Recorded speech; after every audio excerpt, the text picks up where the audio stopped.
Saludos amigas, amigos. Ustedes sintonizan Acento TV y este es su espacio de entrevistas y comentarios a partir de ahora. Recuerden ustedes que nos están sintonizando en el canal 38 de Claro TV, en los canales 39 y 439 de Altiz y en el canal 41 de Star Cable de Santiago de los Caballeros, también a través de las páginas acentotv.do y acento.com.do. El tema de este día en A partir de ahora, la observación electoral. Ese es un proceso que lleva a cabo la organización Participación Ciudadana desde hace muchos años. Vamos a hablar con su director ejecutivo, Carlos Pimentel, para que nos cuente cómo será esa observación en el proceso electoral que ya ha comenzado con todos los preparativos de las primarias de los partidos y las elecciones de medio término que se harán en febrero y luego vienen las congresuales y presidenciales. Pero primero vamos a una brevísima pausa.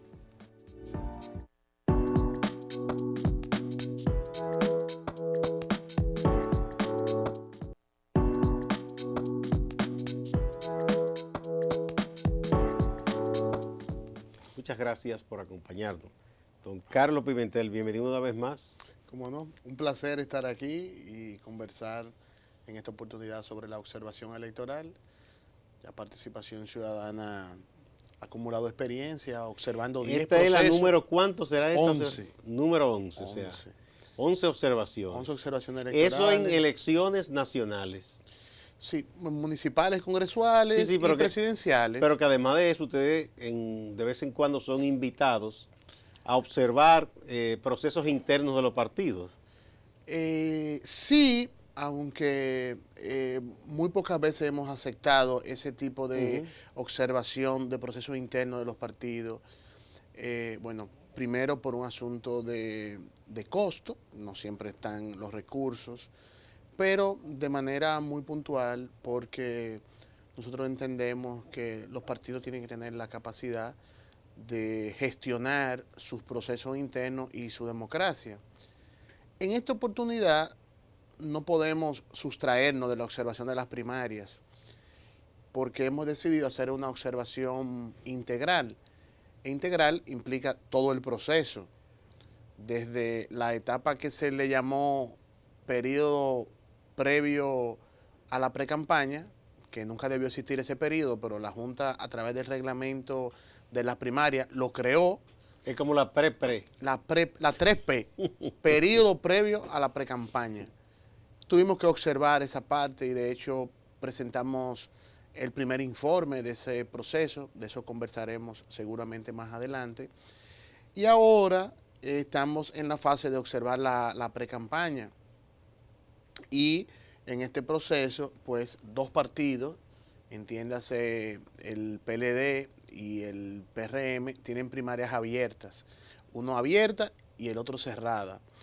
Pero están convocados 1.500.000 personas que tienen derecho al voto, sea en la cerrada del PRM o en las abiertas del PLD. Entiéndase, unos 6 millones y tantos más o menos tienen derecho al voto en las abiertas del PLD y alrededor de 1.500.000, un poquito menos, tienen derecho al voto en la del PRM. Quiere decir que hay una convocatoria a unas elecciones. Y está de por medio el trabajo de la Junta también. Con las características que no habíamos tenido en otras oportunidades, que la responsabilidad de organizar ese proceso de los partidos de la Junta Central Electoral. Pero para ponerle un elemento sobre el cual hemos decidido prestar atención, en esas primarias se va a implementar el voto automatizado. Y como se va a implementar el voto automatizado y existe la intención de que ese sistema automatizado se implemente en las elecciones municipales de febrero, pues no obstante no vamos a tener un despliegue en el territorio de observadores, sí vamos a estar dando seguimiento qué pasa con esos procesos. Y además no hay duda que esos procesos internos van a generar una cantidad importante de conflictos, impugnaciones y la intervención del Tribunal Superior Electoral. Entonces, bueno, hay que prestar atención a ese proceso. ¿Y qué implica prestar atención a ese proceso de las primarias de los partidos? Bueno, precisamente esta semana la Junta ha llamado a un simulacro. La Junta va a hacer esta semana un simulacro, le llaman local, de prueba de los equipos. Vamos a estar ahí. Hemos enviado una comunicación al presidente de la Junta Central Electoral donde le estamos solicitando una acreditación para estar observando ese simulacro, para nosotros aprender de los equipos, de la logística, cómo se está previendo todo. Y luego la Junta tiene previsto ya para la primera semana de agosto un simulacro, le llaman ellos focalizado, un simulacro focalizado, y luego hay unas especies de simulacros como regionales en agosto también, para terminar en septiembre con un simulacro nacional. Y nosotros queremos ser parte de ese proceso para pues tener más información de todo el funcionamiento y, ¿por qué no?, también hacer algunas recomendaciones, algunas sugerencias que puedan ayudar a que todo esto funcione bien.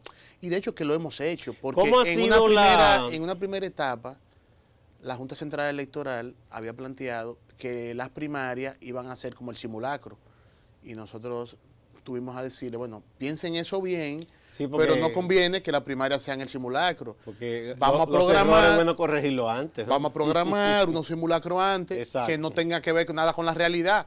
Que el simulacro, las votaciones que se puedan hacer sean de coco, de mango, de naranja, pero no que sean con la realidad.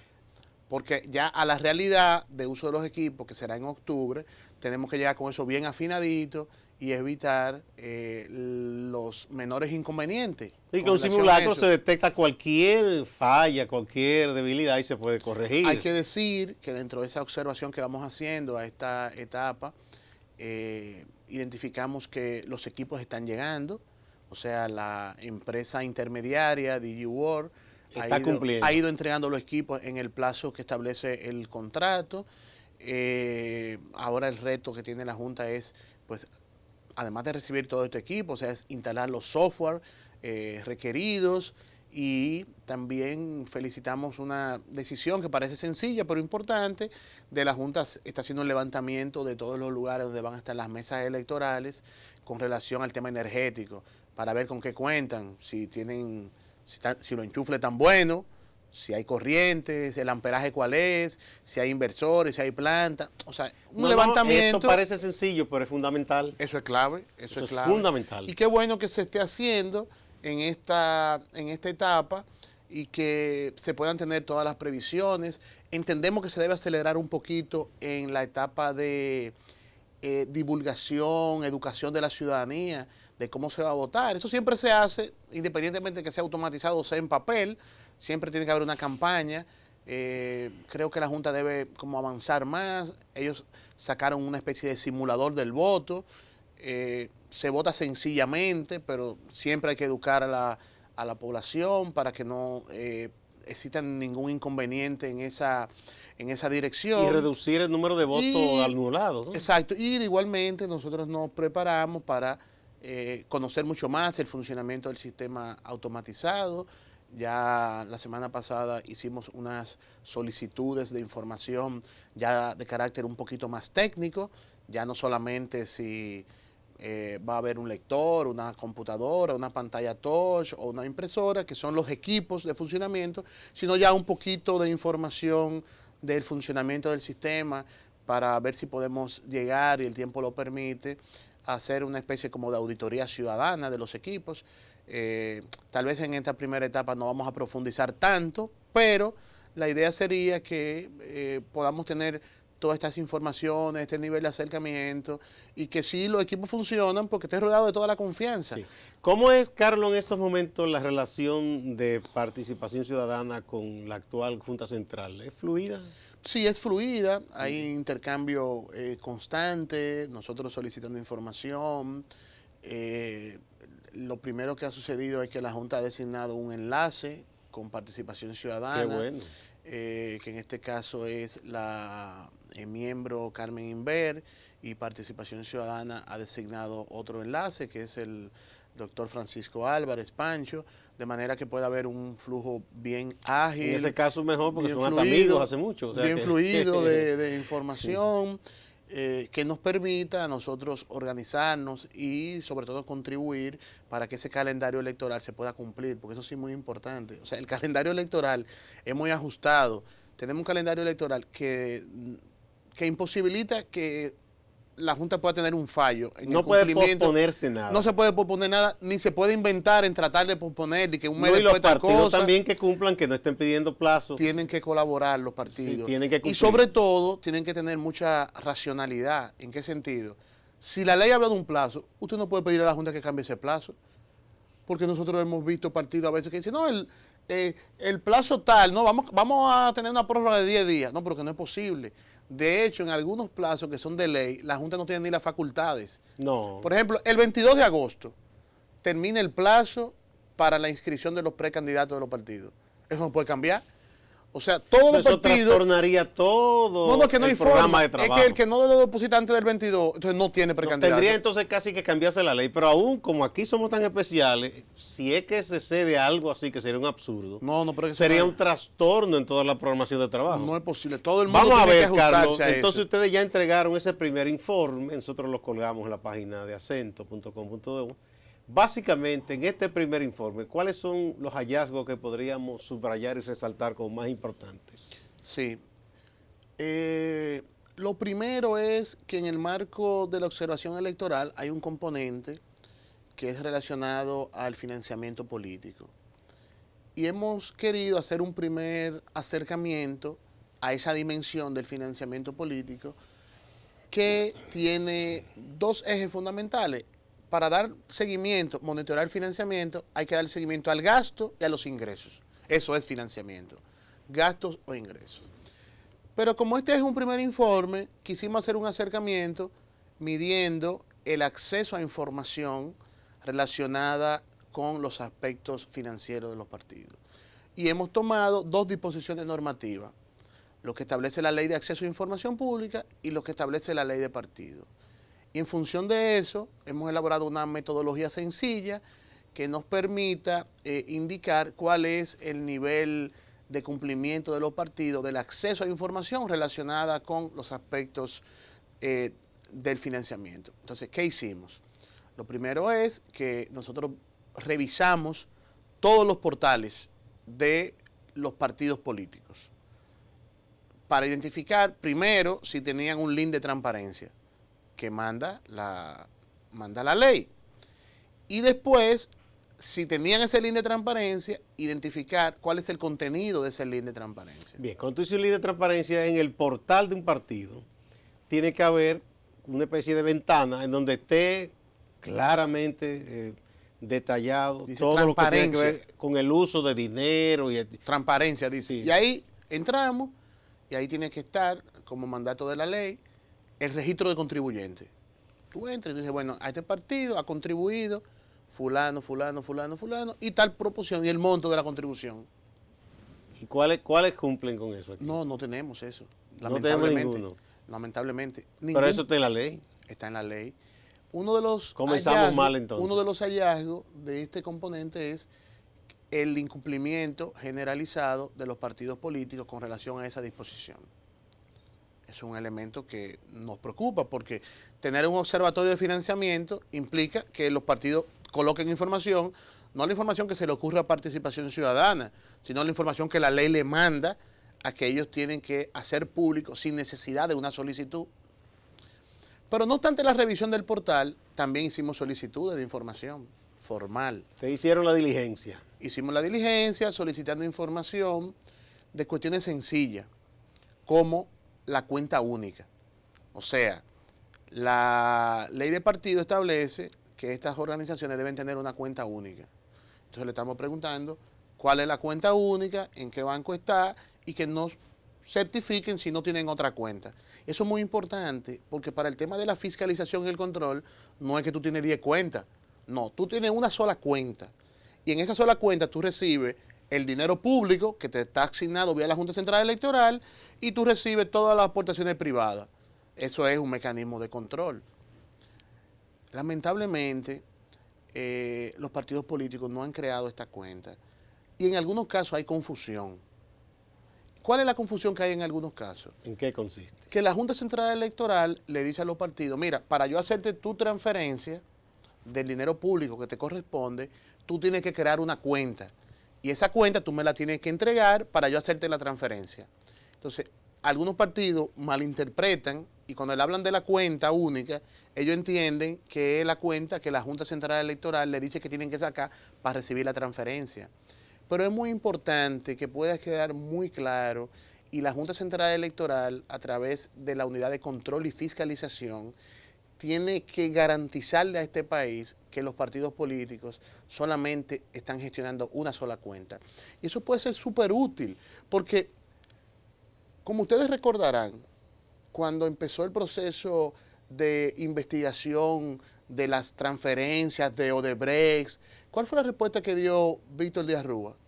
Ah, no, que eso era dinero porque no era para él, que era que eso para no el era PLD, para él, que era eso era para el para el PLD. pero él lo recibía en su cuenta. Y Temito Clemontaz dijo que sí recibió dinero, pero que era para campaña de PLD. Entonces, probablemente así recibieron otros en distintas cuentas, entonces el financiamiento no es transparente y no se sabe dónde Yo voy viene. más lejos, Carlos. Históricamente, los partidos, y eso lo saben todos esos partidos grandes sobre todo, hay un asunto de muy difuso entre el candidato, su encargado de finanzas, que muchas veces hay alguien de mucha confianza siempre del candidato. Se dice que no es encargado de finanzas, que en saco que trabaja. Y el dinero que se aporta. Entonces, siempre se ha dicho, y se han dado a veces casos, de personas que hacen esa parte de recaudar y que lo que se suele decir muchas veces es que entre esa persona y el candidato no todo se reporta al partido. Que hay gente que aunque pierda unas elecciones sale financieramente muy bien situado luego de ese proceso de campaña. Por eso es importante tener una única cuenta, que ahí tiene que llegar los recursos públicos o privados, y la ley hace distinción clara entre los recursos del candidato, los recursos del partido. Pero no hay duda que para que estos mecanismos puedan tener mayores niveles de eficiencia, la Junta tiene que avanzar en la adopción del reglamento de control y fiscalización, que es un mandato de la ley de partidos. La Junta no ha avanzado en esa dirección y ese reglamento es lo que le va a permitir crear la unidad de control y fiscalización que tendría las funciones, las facultades de dar seguimiento al cumplimiento de estos aspectos. Nosotros en el primer informe de observación electoral, nosotros señalamos que nos preocupa que la Junta Central Electoral no ha dado pasos más firmes hacia la creación de esa unidad de control y fiscalización, y también decimos en el informe que reconocemos que la Junta Central Electoral le ha informado al país que ciertamente ellos tienen esa unidad y que ya tienen una persona designada, y ahí nosotros nos preguntamos cómo es posible crear una unidad de control y fiscalización, cómo es posible designar su responsable cuando el dispositivo normativo y político que la regula no está aprobado. Entonces ahí nos quedamos como... Esa persona estaría de alguna manera de manos atadas para, yo digo, bueno, a lo mejor... para exigir a los partidos. A lo mejor existe un espacio físico que tiene un letrero que dice Unidad de Control y Fiscalización, hay una persona designada que está esperando la aprobación normativa, las políticas, para poder avanzar en lo que sería el funcionamiento de esa unidad. Y ojalá que la Junta pueda avanzar con mucha rapidez, porque el tema del financiamiento en procesos electorales como el nuestro es un tema que es fundamental y nodal. Y sobre todo porque además de la cuenta única, la disponibilidad de información que tienen que tener los partidos, hay algunos elementos que tiene que atender esta unidad, ¿como cuáles? Pero la ley establece un tope de 1% de los recursos permitidos que pueden recibir los candidatos. O sea, los candidatos, un precandidato presidencial tiene un tope, puede recibir alrededor de 500 millones de pesos. Algunos dirán, bueno, eso no es un tope, y es verdad, es un tope que es muy alto, pero alguien tiene que monitorear que los precandidatos presidenciales, a senadores, senadoras, diputados, diputadas, alcaldes, alcaldesas, regidores, no gasten en la campaña más de lo que establece su tope. ¿Quién va a verificar eso? Esa unidad tiene que tener los mecanismos, para gestionar eso, pero más grave aún, si te dice que el tope de gasto para un candidato presidencial es 500,000, de ese 500.000, el 1% es lo que puede recibir ese candidato como contribución individual. O sea, no puede recibir más que ese monto. Entonces nosotros tenemos que tener una unidad al interior de la Junta Central Electoral que esté dando seguimiento a eso, a la inversión que están haciendo los candidatos, para que no pasen del tope que la ley le pone, pero al mismo tiempo que el registro de contribuyentes también no pasen el tope de la contribución individual que se puede hacer. Son muchos detalles y además teniendo en cuenta que vamos a tener más de 20.000 precandidatos, esa unidad tiene un trabajo, solamente con eso es un trabajo enorme e importante. Y de ahí la importancia de dar seguimiento. Y eso también indicamos con la ausencia de reglamento de propaganda y publicidad. Para controlar el gasto es un elemento fundamental, controlar la propaganda, la publicidad. Y ahora mismo... Ya son dos reglamentos muy importantes que no se han creado. Y ese es muy importante, el de publicidad y propaganda, porque en esta etapa que nos encontramos del proceso electoral, no es cualquier propaganda y cualquier publicidad. La ley dice, son asuntos internos. Bueno, ya recientemente a Francisco Domínguez Brito se le indicó que no podía, él anunció, o su equipo anunció, una transmisión por muchísimos canales y radioemisoras. Le dijeron, no, usted no puede hacer eso. No puede, porque él tiene que concentrarse toda la propaganda hacia lo interno. Entonces, tiene que haber por ejemplo, hay algunas ausencias que se pueden resolver a través de reglamentos, que tiene que ver con el tema de la publicidad en medios escritos o televisivos y deja los medios que se transmiten a través del internet, las redes y eso, no está muy regulado esa parte. Bien, esa es una parte importante que hay que ver cómo se regula, porque incluso ya eso escapa a un control nacional. Vamos a ver cómo vamos a hacer eso. Vamos primero a una pausa.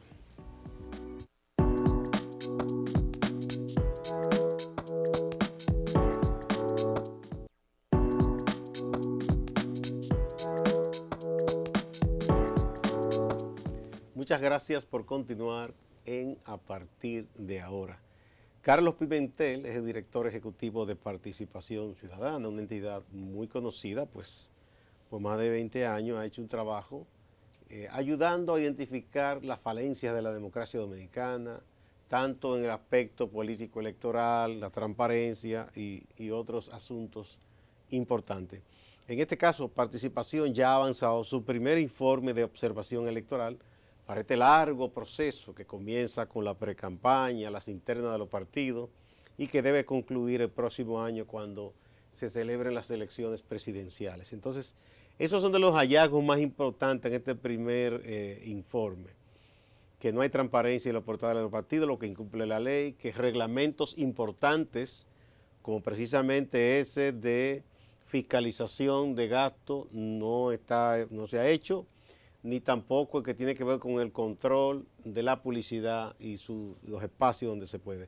Tú hablabas del control de la publicidad, una excusa que dan muchos, dicen, bueno, pero esa no es aquí, es de esa de Google, que incluso es una publicidad que lo que estamos en portales no nos gusta mucho por una cosa, porque tú tienes tu portal y al abrirlo desde cierto lugar, no es una publicidad que a ti se te paga, pero si lo haces a través de Google aparece el bendito anuncio. Sí, no, hay mucha publicidad de esa. A veces tú abres un canal de YouTube, y te ves una cosa y te sale una aparece publicidad. Un fulano ahí. Bueno, yo pienso que por eso es que se debe aprobar y gestionar el reglamento antes de que el proceso pues se acelere y avance un poquito más. Pero no hay dudas que tú debes tener una regulación y el candidato, la candidata que tenga promociones de ese tipo es responsable de esa publicidad. Porque él sabe quién la coloca. Ciertamente, es en Google, pero antes de colocarse eso ahí, contactan al candidato que está aquí y él tiene sus responsables de esa propaganda, que son los que dan el visto bueno y se ponen de acuerdo con Google o con el intermediario entre ellos y Google para colocar esa propaganda. Así es. No hay dudas que ese va a ser un gran desafío para la Junta Central Electoral y para los entes que hacemos observación electoral. Porque todo indica que las redes va a ser un ámbito donde se va a competir en esta contienda Bueno, electoral. Será uno como no lo hemos visto en el pasado. Los debates y las contradicciones y los insultos que se intercambian en Twitter, por ejemplo, Bueno, eso es terrible lo que está de hecho, ocurriendo ahí. nosotros en nuestro programa de observación electoral tenemos un componente para innovar y poder observar lo que pasa en las redes. Y de hecho ya estamos teniendo algunos niveles de acercamiento con algunas herramientas, algunas capacitaciones, porque no hay duda que ese va a ser un escenario. Si unos años atrás era importante dar seguimiento al nivel de afiches que pegaban en los postes de luz, en los árboles, eso es importante, hay una prohibición, pero a nivel de las redes sociales es algo que va a ser totalmente nuevo y ahí nosotros vamos a estar presentes también observando y más adelante vamos a presentar qué hemos hecho, qué estamos haciendo, sobre todo identificando a través de una herramienta todo el lenguaje de odio, de discriminación que se puedan difundir a través de las redes sociales. Y eso va a ser un componente muy interesante porque la observación electoral prevé algunos mecanismos de uso de tecnología para facilitar la tarea del observador electoral. ¿Cuáles otros aspectos también están en ese primer informe? Sí, hay varios elementos. Para cerrar el ciclo, es importante señalar que el tercer reglamento que hace falta, de los 4 que manda la ley de partido, es el reglamento de registro de contribuyentes. Y ese es un reglamento muy importante y me imagino que es un reglamento que puede ser sencillo. Puede ser sencillo porque el objeto es que las contribuciones son públicas. Entonces debe establecerse el mecanismo de cómo se va a divulgar la información, cuáles son los topes que la ley establece. ¿Ese registro estará bajo administración de quién? ¿De la Junta? Sí, pero es público ese registro. Ese Sí, registro es público. Debe ser un portal. Un portal. Pero la Junta es que va a administrar ese portal. Así es. Y obviamente ese es muy importante porque las informaciones que se puedan subir ahí serán de utilidad posteriormente cuando eventualmente un candidato gane su posición para identificar dónde hay conflicto de interés, dónde puede haber tráfico de influencia. Exacto. Eso es fundamental. A mí me interesa algo y finalmente no quedó así en la ley. Y se había hablado mucho de que el contribuyente privado tuviera ciertos topes también importantes y no sé si aquí se legisló en el sentido de que no se pueda aportar desde una corporación o una empresa. En Estados Unidos, por ejemplo, Sí. tú tienes que constituir un comité de amigos del candidato. Sí. Tienes que registrarte y hay unos topes para eso. Sí. La contribución individual tiene tope. ¿Cuánto? Es el 1% del tope permitido del gasto. Como quieres mucho, porque si es 500 millones... Son un 50 candidato, millones. Imagínate Son tú. 50 millones. ¿Tú es piensas mucho. que un candidato que le den 50 millones, no se le podrá cerrar alguna puerta en un gobierno? Ahí es verdad que entonces no es una donación, es una inversión. Ajá, Es una porque inversión. Yo pienso que Suena, no hay duda, suena fácil decirlo, pero son 50 millones de pesos. no hay duda que la ley con relación al tope lo estableció unos topes muy altos y como los topes son muy altos y es el indicador para calcular el 1% de las contribuciones individuales, entonces obviamente también se eleva a ese nivel. A otros niveles más o menos se ajusta, por eso tenemos que insistir de la divulgación de quiénes son los contribuyentes. Insistir mucho en eso. O sea, esa parte de la ley se tiene que hacer cumplir. Una cosa, Carlos, ¿puede un contribuyente, de acuerdo con nuestra ley, aportar a un partido candidato y al mismo tiempo aportar a otros partidos y otros candidatos? Sí, no tiene prohibición. Pero realmente. tiene que aparecer en todo. Tiene que aparecer en todo. Eso Sí. sería muy, muy interesante. Ya a mí Pero me parece a mí oír la explicación de quienes hagan eso. Sí, Diciendo, apoyando no, la es que yo democracia. apoyo la democracia en general. Otros dirán que están poniendo huevos en diferentes canastas por si acaso. Por eso es importante estas reglamentaciones, porque todavía con ese marco que da la ley, se pueden hacer algunos ajustes que permitan potenciar lo que está en la ley y disminuir los riesgos, los baches que también deja la ley. Por eso es bueno pensar en un buen reglamento y que el mismo se pueda aprobar. Ahora, otro elemento que es muy importante, y es que la ley manda la creación de la Procuraduría especializada en temas electorales.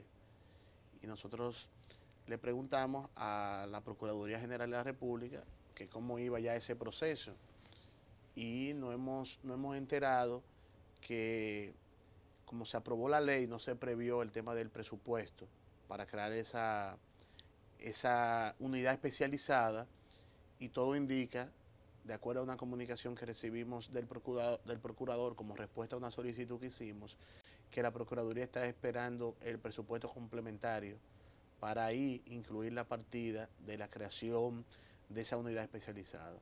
Nosotros creemos que se pueden ir dando algunos pasos independientemente de que no se ha previsto el presupuesto. Y uno que puede ser muy fácil es designar un procurador interino. Hasta de los que están ahí. Tú designas un interino, ese interino va organizando el funcionamiento de la unidad, los procedimientos, cómo va a funcionar, se va avanzando en la capacitación de los fiscales que tú vas a tener en diferentes puntos para atender los delitos electorales. Tú puedes empezar a organizar el concurso interno transparente de competición para designar un fiscal ya de carrera, de manera que cuando incluso la Procuraduría puede identificar algunos recursos internos que a lo mejor tiene por ahí, puede ser, no sé si los recursos de las multas de Odebrecht están ahí disponibles, por empezar a identificar, tal vez no el todo para los funcionamientos, pero no esperar un presupuesto complementario para entonces que empiece a funcionar la unidad, cuando sabemos que vamos a un proceso donde se van a elegir 1.113 cargos, donde tenemos más de 20.000 precandidatos y donde los delitos electorales van a estar... Una cosa, es una figura extraña esto del procurador electoral. Se ve que vamos a decir, demanda, exigencia de mucho tiempo en la sociedad dominicana. Pero ¿y por qué tiene que estar adscrito al Ministerio Público? Eso es un tema que hay niveles de desacuerdo. Por lo que aquí todo el mundo sabe que aquí el Ministerio Público no es independiente. Eso es una observación muy válida, que no soy yo quien para defenderla, pero obviamente cuando la gente se entera que el procurador electoral va a ser un dependiente de la Procuraduría General de la República, dice, no, pues eso es nati muerto. Entonces, vamos a ver una cosa. Pero nos tenemos que referir a la Procuraduría como institución. Como institución. Y tenemos que tratar de que esa Procuraduría especializada no nazca nati muerta. Eso es casi un acto de fe. Debemos apostar a eso porque lamentablemente no sería bueno para la sociedad dominicana que se continúe profundizando, que la impunidad en procesos en los tiempos electorales es mayor todavía. Sí. Porque no es solamente que hay ausencia de castigo, es que no hay ni quien lo investigue, ni quien se interese. Se aplica ahora, el lema de los vendedores de naranja en la campaña, las agrias no se pagan. Los muertos de campaña ni nada se paga, eso queda así. Y no es puede terrible. Ser, y más una ley que... Yo te digo, Carlos, ley que amplía los delitos electorales. Por lo siguiente, Carlos. Hasta el momento, cualquier tipo de reclamo, alguien que se sentía que sus derechos eran violados en un tema partidario electoral, acudía al Tribunal Superior Electoral. Entonces, ahora eso significa que tendrá que tomar la vía de ese procurador especial, ¿o cómo será? ¿O puede directamente apoderar al tribunal? Bueno, es dependiendo de lo que sea. Si estamos ante un delito electoral, de los delitos que establece la ley, pues entonces sí tiene que ser a través del procurador. Y el procurador, igual que en cualquier otro caso, ahí le puede dar aquiescencia a eso, puede decir no al lugar. No, el procurador debe investigar y si existen las condiciones de la prueba debe someter. Ahora bien, pero también puede archivar eso también. Sí, bueno, sí, y experiencias hay de eso, de archivo. Pero vamos a darle el impulso necesario de que en el marco del funcionamiento de una institucionalidad, ese procurador electoral está llamado a jugar un rol importante. Y de ahí, le pongo el apellido, ir organizando el concurso interno transparente, porque concursos internos se han organizado aquí, pero que esté revestido de esos niveles de transparencia. Sabemos que no existe en el país tal vez muchos profesionales con esa especialidad de temas electorales para poder ser fiscales, pero hay algunos que pueden tener perfiles que hay que empezar a identificar, que hay que empezar a buscar, y sobre todo bueno, como todas las procuradurías, apostar a los niveles de independencia. Y tú dirás, bueno, pero si la cabeza no es independiente, de ahí en adelante todo se daña. Y bien, ciertamente, esa es una realidad que tenemos por delante, pero nuestro rol es tratar de impulsar mayores niveles de institucionalidad en el país, y no hay duda que con una ley que identifica alrededor de 50 y tantos delitos electorales, tiene que haber alguien que tenga esa responsabilidad, porque lo que ha pasado hasta el día de hoy es que los delitos electorales, todos los fiscales son responsables de investigarlos, lo que sucede en su demarcación. Entonces, como todos son responsables, nadie es responsable. Entonces tiene que existir una unidad que se especialice en este tema. No, y además, ahí, imagínate tú, hay determinadas demarcaciones que tienen muchos problemas, muchos conflictos, están sobrecargados de trabajo, y si encima de eso Pero tú te imaginas se le lanza todo el asunto electoral. Exacto, eso es un buen argumento, pero también yo me pongo a pensar, yo trato de pensar siempre de la perspectiva de lo que debe ser, de lo correcto, de lo legal y lo ético. Yo me imagino una procuraduría especializada dando seguimiento al rastro del dinero que entra en la política. Eso sería muy bueno. ¿Te imaginas? Dando seguimiento a ver si el narcotráfico está financiando la política. Una procuraduría especializada estando muy atento para que el lavado de dinero no entre a través de la política. Yo pienso que está llamada a jugar un rol fundamental. Pero mira algo tan sencillo. Los precandidatos todos, dentro de los requisitos, se tenían que hacer un examen de doping, a ver si consumen sustancias y eso. Pero ¿qué pasó con eso? ¿Dónde va? Puede ser que un fiscal electoral sea curioso y se ponga a buscar eso y diga, oh, pero mire, este laboratorio sí es raro. Ah, pero esto no fue de los laboratorios que fueron reconocidos. Pero es raro porque fulano en algún momento tuvo... Y está limpio ya. Porque tiene que haber alguien que esté curioseando, que esté investigando. Entonces, yo pienso que está llamada a jugar un rol. Yo no sé, esa es una medida, bueno, se aprobó, pero yo creo que más importante que eso es que se pueda demostrar el patrimonio de cada quien que aspire. Totalmente de acuerdo. Es mucho más importante que eso. Sí, lo que nada lo obliga.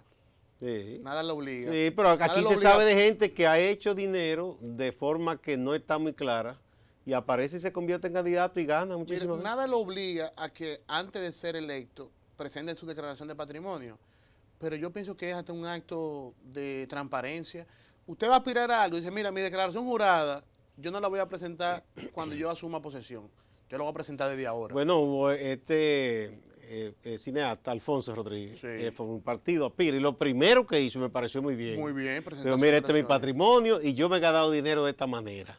Pero y ahí está. Eso sería no es una obligación legal, pero es una buena práctica. Es una buena práctica y yo creo que si no es una obligación, es un deber ético.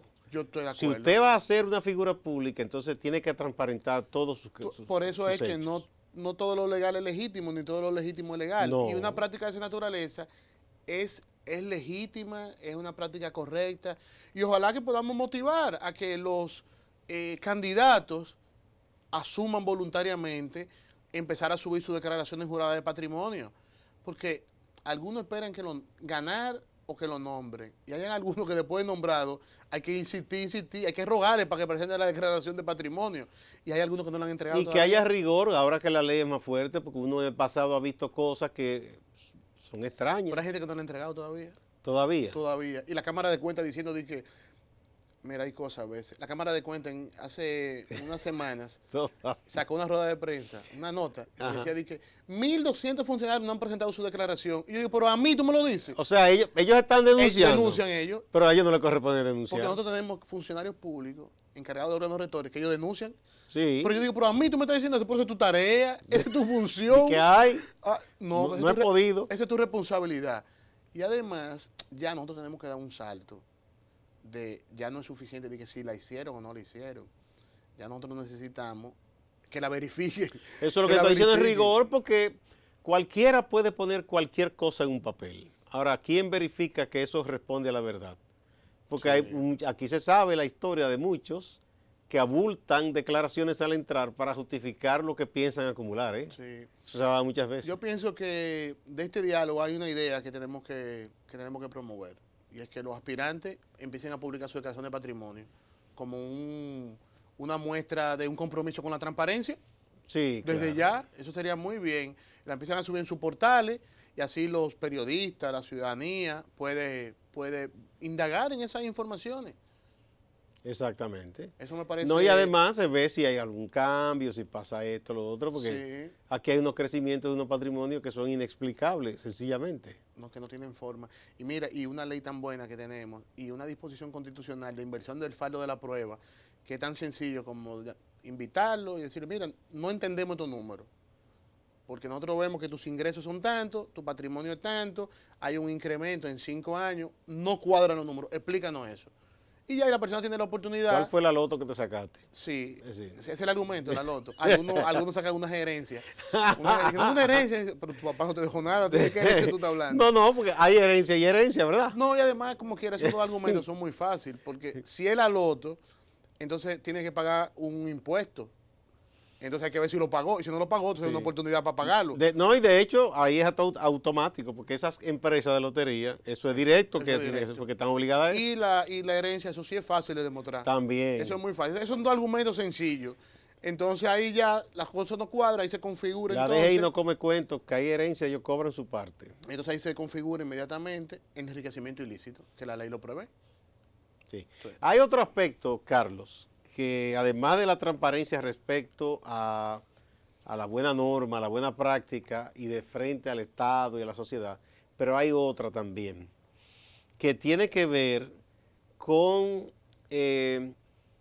la competencia interna, por ejemplo, primero, y después competencia entre los que participan, que uno no apabulle al otro, que uno saque ventaja de mala manera sobre el otro, aunque no tenga que ver exactamente con dinero. Por ejemplo, la cantidad de publicidad que alguien puede obtener, que no siempre es paga directamente.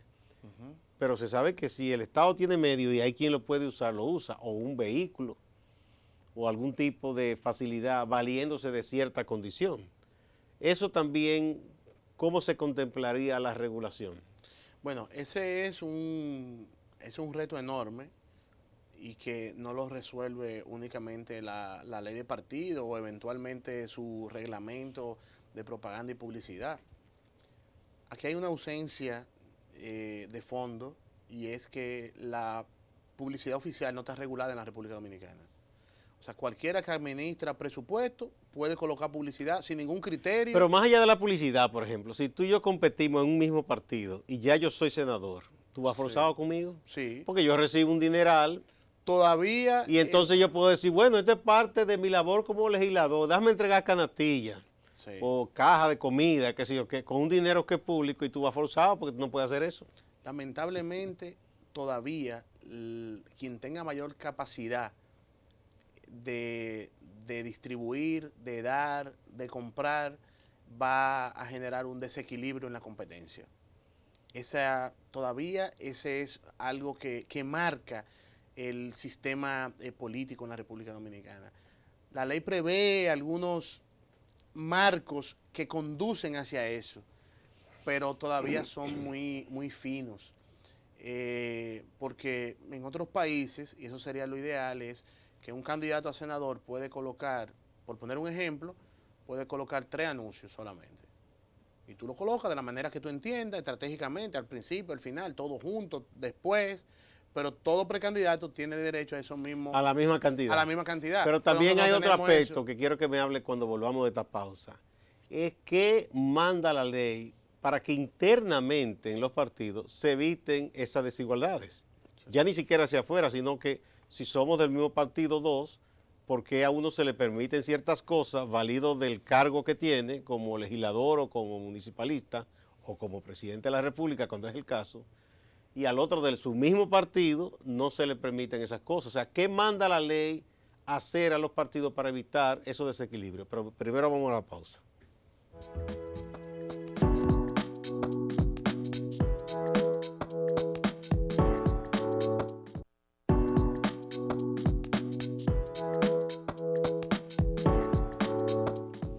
Las desigualdades y desequilibrio en la competencia electoral no solo se da entre un partido y otro, sino que dentro de los propios partidos hay personas que se enquistan en un cargo y no hay forma de que otro compañero de su propio partido pueda competir. ¿verdad? Como tiene derecho cualquier ciudadano en el uso de sus facultades y derechos hacerlo, pero aquí se hace casi imposible.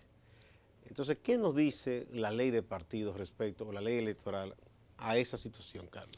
Yo pienso que lo más importante es que la ley establece una distinción entre lo que son los procesos internos de los partidos y lo que son las elecciones. Eso quiere decir que en el proceso interno hay propaganda, publicidad, acciones que no están permitidas. Y como no están permitidas, quien tiene menos posibilidades de gastar dinero, pues eso le facilita. ¿Qué quiere decir eso? En un proceso interno no debe haber manifestaciones abiertas en espacios abiertos. En un proceso interno, la publicidad no es en los periódicos de circulación nacional, no es en los medios de circulación nacional. Bueno, por eso es la propaganda, pero internamente, tú recuerdas el caso reciente. O sea, lo que pasa es que tus acciones de proselitismo va dirigida hacia tu militancia. Hacia tu militancia, obviamente. En el caso de la figura que generamos de las primarias abiertas, entonces obviamente los PLDistas te decían sí, pero que en el caso nuestro no es solamente de la militancia. Pero el canal de divulgar su propuesta tiene que ser muy dirigido, tiene que ser muy... No, y aunque me digan espacio cerrado, si yo tengo una cancha, digo, bueno, es un espacio cerrado, y yo lo lleno con señoras embarazadas y le doy canastilla y le doy un dinerito en un sobre, yo digo, bueno, eso es una cosa interna, el Día de la Madre, como hizo el senador de Bonao. Sí. Entonces decía que eso es un acto en honor a las madres, que no era publicidad. Es su militancia. Exacto. Entonces, sí, el otro que quiera competir con él va forzado. Sí, no, porque no recibe barrilito. Obviamente, no, y el otro, si el otro pretende competir sobre la base del DAO, no va a poder. No puede. No va a poder. O sea, entonces lo que tenemos que tratar de estimular que la competencia no sea sobre la base de clientelares. Por ejemplo, los senadores tienen unas nominillas en base a ese dinero de los contribuyentes que reciben. Sí. Ya eso es un obstáculo para otros compañeros de su propio partido que aspire, porque el otro va a decir, ¿y cuánto tú me vas a dar? Porque te he metido un chequecito.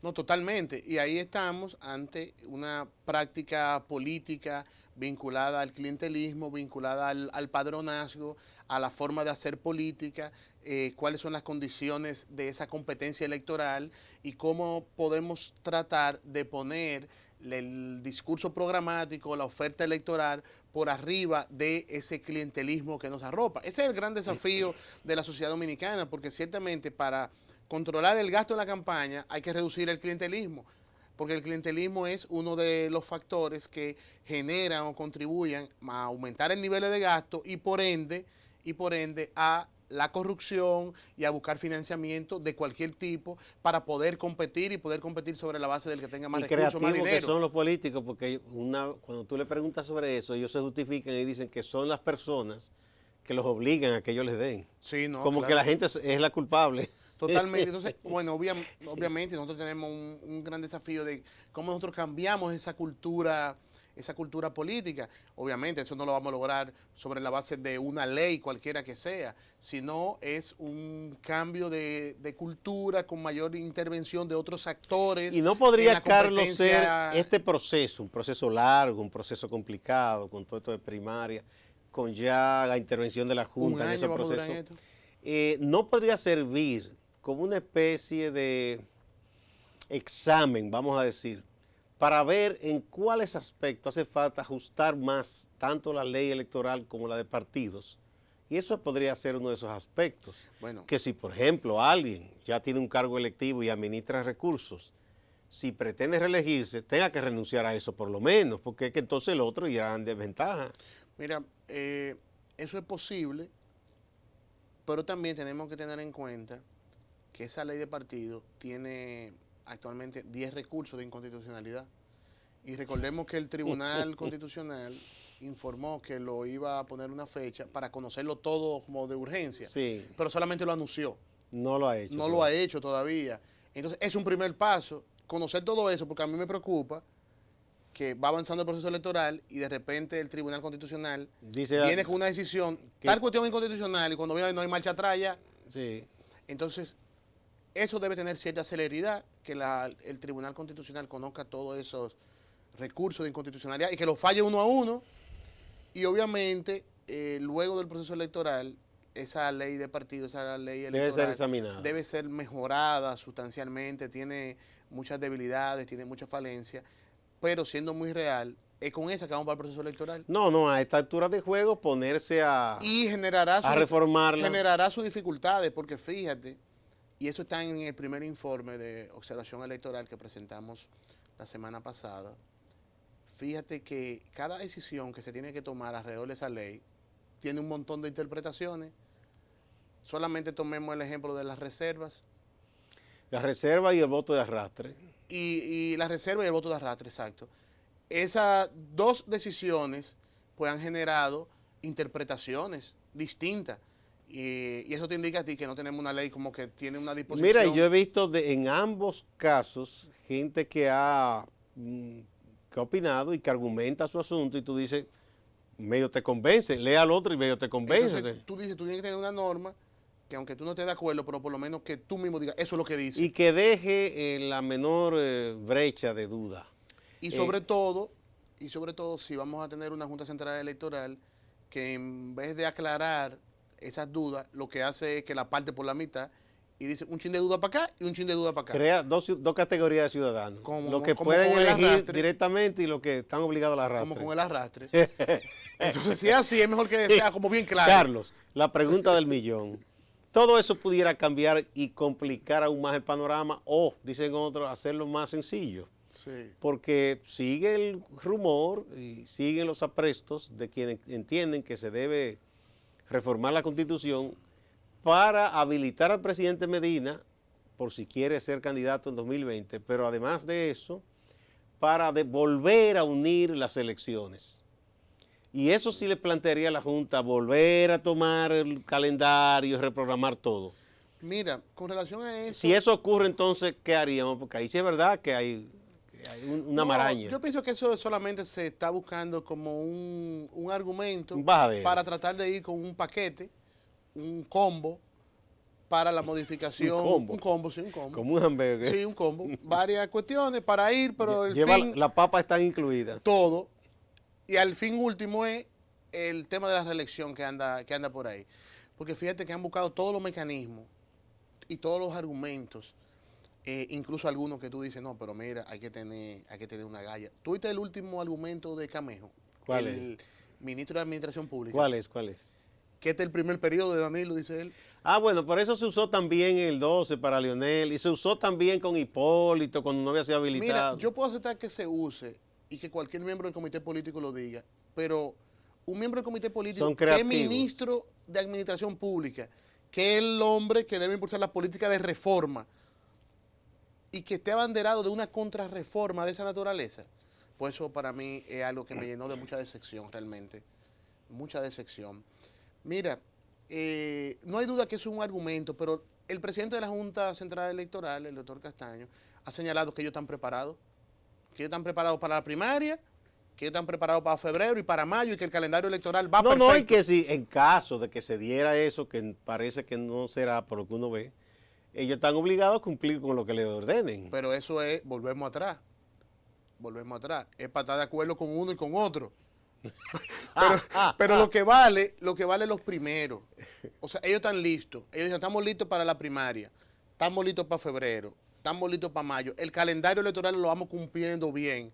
Entonces, si eso va así, vamos a tratar de no generar una fisura en ese calendario y vamos a seguir cumpliendo. No, ¿Por qué tú tienes que decir también que tú estás listo para lo otro también? Bueno, porque como él se supone que no debería tener opinión a favor ni en contra de eso. No, porque la opinión de él es a favor de la ley.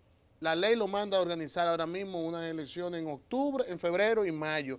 Y él está preparado para eso, porque siga preparado en eso. ¿Tú piensas que ya los aprestos para la reforma, ya tú piensas que no tienen posibilidad?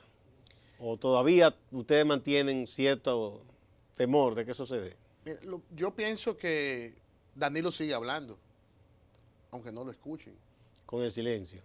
Con sus actuaciones, porque no hay duda que esa maquinaria que busca imponer la reelección y que ha buscado todas las formas, toda la vía, obedece a un mandato del presidente Danilo Medina. Eso no hay duda de eso. Porque yo oigo gente que dice que el presidente va a hablar y no habla. Pues tú no lo estás oyendo que está hablando. Él está hablando, todos los días está hablando, con sus acciones él está hablando.